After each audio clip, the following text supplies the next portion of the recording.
the part that we don't have access to that Yeah, information. and I agree with that because I'm not in those rooms. That's the point. If that's the case, knowing Trump is very careful on how he controls PR, you think Trump's going to come out and say, we made a mistake, we didn't go deep? That'll never happen in a million years. Versus he's going to say, we're going to go back and get the job done. So you have to assume that that could be I agree. one of the possibilities. I just want to make an analogy here because what I want from you is clarity. Because what I love about you is your passion. What I'm trying to understand is, all right, so you're for it, you're against it, you want to help the people. They never said that the number one objective was to help the people. That's a byproduct. Can we find out, Rob? What was the don't what were the Americans told? hang those young boys. I have your back. Yeah. That was the first one that I heard, Adam, and it wasn't about that was before they announced their military campaign. They've come out and said, here's our objective. And we're still being like, what's the objective? They said, Rubio said it, Trump said it. Destroy their military capabilities, defund their terror networks, eliminate the nuclear threat. Regime change is a bonus. Helping the people is a bonus. So here's my... The reality of the situation is an Iran post-war without regime change results in inevitably the same thing we see again. It's like an maybe in 10 to 15 years. Maybe even worse. Even worse. Oh my God. Look, can I just make a very simple analogy? Tear it apart. Get to it. Iran is a cancer on the world. The Islamic regime of Iran is a cancer on the world. Okay. I agree. How do you negotiate with cancer? Let me give you an example. You know the story with my ex-girlfriend? Well, you don't kill the negotiator. Hear me out. You don't do that. You don't know what you're doing right now. Okay. Hear me out. You're asking, why did we do it? We stopped, we came back. Cancer can come back. I know. My ex-girlfriend got cancer, leukemia. Oh my God, this is crazy. What are we gonna do? She's young, she's healthy, she's beautiful. Oh my God, what are we gonna do? Chemo, are we not? Are we gonna do holistic? What are we gonna do? Finally, the doctor said, listen, you have to do chemo. The only way to live and survive is to do chemo. Here's one thing you need to know. The cancer could come back, but that's something we'll deal with at the time. What's my point? The Islamic regime of Iran is a cancer on the world. I agree. You don't defeat cancer by being like, hey, can we be friends? Can we negotiate? Can you please be nice? It's coming to kill you. Whether it's killing you today or killing you next week or killing you next year, it's going to kill you. Yeah, but what about the body that the cancer is in? You don't just kill, like, what about the person, the people, Adam? You can't just go in because the mission wasn't what they said that the mission was going to be. It's confusing. What you're doing is negotiating how to handle cancer. You have to eliminate it. That's it. There's no further conversation other than we have to remove the cancer. But Adam, you can't abandon all ethics at the argument of we have to destroy this thing. You become your enemy. Ethics, these people have no ethics. I understand They're trying to kill you. But there's still, so I understand both sides of this argument. Sometimes there's not a happy... We're not killing their people. They're killing their people. Let him finish. Well, I believe that sometimes there isn't a happy ending, right? So, and I understand that argument, that there's a terrible situation. You're trying to find a solution to it. Neither solution is great. That's the situation we're in with Iran. It's hard for people to accept that reality, but the end reality here also is you cannot come into a situation appealing to the American public. It's just a reality of politics. And wars, despite what people believe, do need political backing. You do need your population to be behind you. And you can't come into a war expressing certain things, like you're going to take care of the Iranian people, that you're not going to allow hangings, that you're going to do these things, and then leave them abandoned. It's very much, by the way, akin to what we saw in Afghanistan with Biden leaving and then, seeing the massive tragedy that happened there. You just can't do those kind of things, even if you can get away with it. Ilan, let me ask you this. I asked this question yesterday with Richard Werner and Luke Gorman. Is Trump in a position right now where there's no way he can win? Because if he gets out, hey, Iran won. Mm-hmm. And guess how Iran's going to do in the public eye? They're always going to say, well, we know Iran won, underestimated. Iran won, Iran won, Iran won, Iran won. And that guy, the foreign minister, the guy that we always see on TV, Arghachi, Rob, Abbas, he's going to be a hero. Okay, so that's one. Number two, you pursue it, you finish it. You think it's going to be done in a few weeks? No. So then that's going to be a long war. So what is win for him? So he's stuck in a rock and a hard place, even just with oil prices. I don't think there's winning for him, to be honest with you. What I'll answer is sometimes it's okay to be hated today to realize down the path you were right. I agree. And I think that's his situation. Do you think he has the patience to be able to do that, knowing the amount of pressure he has with World Cup and midterms around the corner? I think Trump is the kind of guy who will not just back out just due to his ego alone. So now, if he leaves today, and Iran goes back to what they're doing, okay, Iran is always going to say we defeated Trump. They're going to say that forever. Yep. We defeated Trump, and there's nothing you can say about it. He's not going to be okay with that. Number two, Americans, if he continues, if the gas prices continue this way till April 15th, yeah, and we had Luke Orman and Richard Werner on, if this continues this way, now you have a global recession take place.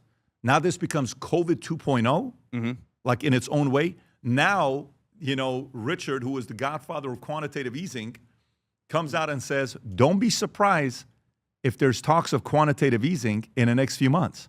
So imagine now the government comes out and says, we got to bail ourselves out for this war. Hexet asks for $200 billion.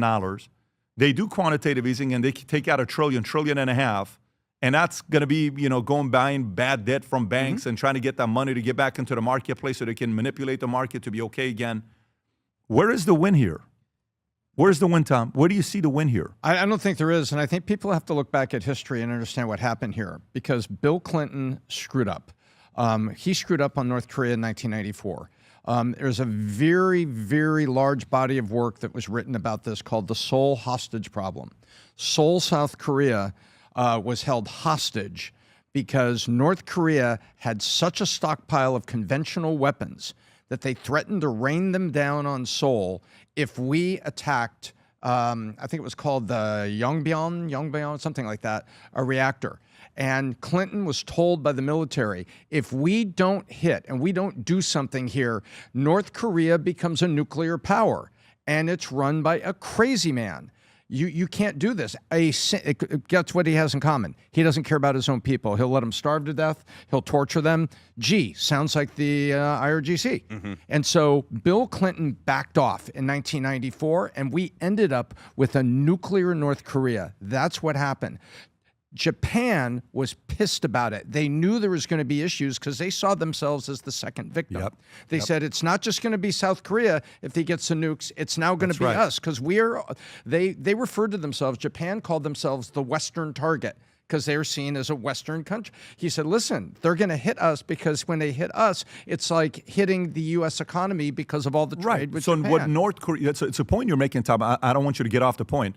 North Korea is to Japan what Iran is to Israel. That's right. Is that a fair assessment? That's right. And Iran is dropping conventional weapons on Qatar. Why are they dropping them on their Arab brethren? No, they're not. They're dropping them on people who are half friends or friends with the USA, trying to get those friends to speak up and say, Trump, make him stop what you're doing. That's what they're doing. They stockpiled the drones and the conventional to give them the shield of deterrence so they could finish their nuclear ambitions. And it goes to like this. Comments are going to hit me about AIPAC and everything like this. I am not on that page and not on that conspiracy page at all with me, at all. But I will tell you this. Give every weapon imaginable to Iran, Israel's gone in a week. Give every weapon imaginable to Israel, nothing happens. Take every weapon away from Israel, Israel's gone in a week. So you just play the chess game out in the Middle East and see what the outcome is here and what they're trying to do. I hate this war. I hate what's happening. I hate the loss of life. But we need to look back. And the reason we have a crazy man with nukes in North Korea is because the Clinton administration, led by Bill, he's got to own it, and the people around him chickened out. So this is where I go, though, Tom. You can replace Pam Bondi, Todd, 50 different times. The American people are not going away with Epstein. I really hope you can replace anybody you want. I agree. It's not going away. Adam. I don't want to go Epstein. I want to stay here on Trump. Look, I figured out kind of how Trump operates. Everyone kind of speculates how Trump operates. You tell me if you agree or disagree with this. You've heard of the hot, crazy matrix? Never heard of that? The hot, crazy matrix? The hotter the girl. The hotter the girl, the crazier she is. You got to figure out, is she crazy? Is she not? Is she hot? Then you kind of figure out what there goes from there. Okay, you've heard of the Navy SEAL trust versus skill matrix. The Navy SEAL want people to trust. They obviously want high skilled, but trust is more important than skilled. Yep. What's the Trump matrix? In my opinion, it's loyalty and competence. The number one thing is, are you with me or against me? If you're not loyal, that's it. There's no place in this administration for you. But are you competent? Are you actually good at your job? Do you have skill? Are you talented? Are you going to help me win? We're going to win so big. So to me, everyone is judged on this matrix. Are you loyal or disloyal? Are you basically screwing things up or doing a good job? And that's how Trump operates. To me, loyalty for Trump will get you in the door, but competence will keep you in the house. Just like in a dating situation, to use the hot crazy matrix, beauty will keep you in the door and get you in the door. Inner beauty and being a good person will keep you in the house. So to me, Trump is looking at everybody, J.D. Vance, Rubio, RFK, Bondi, Kristi Noem, goes, are they loyal? Are they with me? And are they doing a good job? And to me, if you want to question Pam Bondi, do you think Pam Bondi was loyal? I think she was pretty damn loyal. I think her flaw was competence. J.D. Vance, in another capacity, is he loyal? Maybe there's some questions. I don't know. Is he competent? Yeah. It seems so. Yeah. That's how you judge Trump. Remember his first pick? His first pick was Matt Gaetz. Yeah. And the Senate told there were 64 senators that said, we will never vote for Matt Gaetz. So it was impossible confirmation. For Attorney General, you're talking about. For AG, Before, right. He was the Pam one. Bondi, yeah. Trump wanted a pit bull. He wanted a pit bull to go out and prosecute the people that had illegally prosecuted him and to go right those wrongs. Those were real things. You look at all the things that he went through. And I'm not a cheerleader for him. Forget his name is Trump. Just go down the list and say a sitting president and then a citizen after he left office was subjected to all of this and how much of it turned out to be wrong. Yeah. Why wouldn't you want it? People You're saying he wanted a pit bull, but he got a chihuahua on Pam Bondi. No, I didn't say that. You just said that. I did. I would never. I characterize inferred it that. way. But I think that's unfair. what I would say is the following. There's difference between competency. I would add one more thing to it. Sure. To that. Trust competency, and I would add one other one. It's media prepared. And she failed in the media side. She did. When she went in the hearing, that was not good. When she didn't realize when you're in the market and you have to always assume cameras are on you and people are asking a question at a coffee shop, media trained, you have to know. The episode breaks down a major escalation in the Iran conflict, focusing on the strike that destroyed a key bridge near Karaj. Donald Trump is presented as taking a much more aggressive approach, with the goal not just to pressure Iran, but to break the back of the regime by targeting critical infrastructure. The hosts argue that this wasn't just a symbolic attack, it was strategic. By hitting infrastructure like bridges, the U.S. is trying to disrupt logistics, supply routes, and internal movement, effectively weakening Iran's ability to function and respond. The message, according to them, is clear. Escalate pressure until Iran is forced into a deal. But they also question whether this strategy could backfire. Instead of collapsing, Iran may double down, turning the conflict into a longer and more dangerous war. The more aggressive the strikes become, the harder it is to find an exit without losing face. The conversation then shifts to internal U.S. politics, highlighting Trump's decision to replace Pam Bondi with Emil Bove in a major legal shakeup. The hosts frame this as Trump wanting a Pitbull, someone more aggressive, more loyal, and willing to go after opponents without hesitation. They suggest this reflects a broader pattern.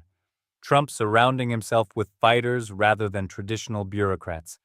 It's about control, loyalty, and execution, especially during a time of crisis both internationally and domestically. Another key point is perception. The hosts emphasize that strength is being projected on both fronts, military power abroad and decisive leadership at home.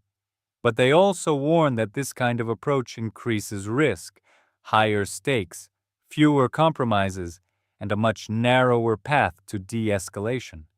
In the end, the episode frames the situation as a high-risk strategy, one that could either force a breakthrough or spiral into something far more difficult to control.